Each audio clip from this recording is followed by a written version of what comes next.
രാത്രി 2026 കാലുകുത്തിയിരിക്കുന്ന എന്നെ നിങ്ങളെയും കുറിച്ച് കർത്താവ് ആഗ്രഹിക്കുന്നത് ഇതൊരു ജനറൽ കൺവെൻഷനാണ്. ഇതിനകത്ത് ഒത്തിരി ദൈവമക്കൾ കൂടിയിരിക്കുന്ന മീറ്റിംഗ് ആണ്. ഇന്ന് രാത്രി തീരുമാനത്തോടുകൂടെ മാത്രമേ ഈ വർഷത്തെ കൺവെൻഷൻ കഴിഞ്ഞ് മടങ്ങി പോകാവൂ.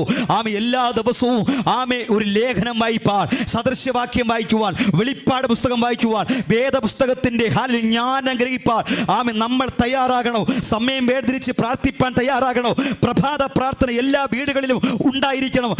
എല്ലാ വീടുകളിലും സന്ധ്യ പ്രാർത്ഥന ഉണ്ടായിരിക്കണം. ഹല്ലേലൂയ.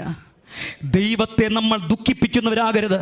നമ്മുടെ ഭവനത്തിനകത്ത് ദൈവത്തിന് ദുഃഖമുണ്ടാകുന്ന ഒന്നും ഉണ്ടാകരുത്. നമ്മുടെ വ്യക്തിപരമായ ജീവിതത്തിൽ ദൈവത്തിന് ദുഃഖമുണ്ടാകുന്നത് ഒന്നും ഉണ്ടാകരുത്. ഈ കാലഘട്ടത്തിൽ പലരും ദൈവകൃപയിൽ നിന്നവർ ദൈവകൃപ വിട്ട് പുറകോട്ട് പോയിക്കൊണ്ടിരിക്കുന്ന ഒരു കാലഘട്ടമാണ്. മുൻപന്മാർ പിൻപന്മാരും പിൻപന്മാർ മുൻപന്മാരും ആയിക്കൊണ്ടിരിക്കുന്ന കാലഘട്ടമാണ്. അതിൻ്റെ അർത്ഥം ഇത് വിളിച്ചറിയിക്കുന്നത്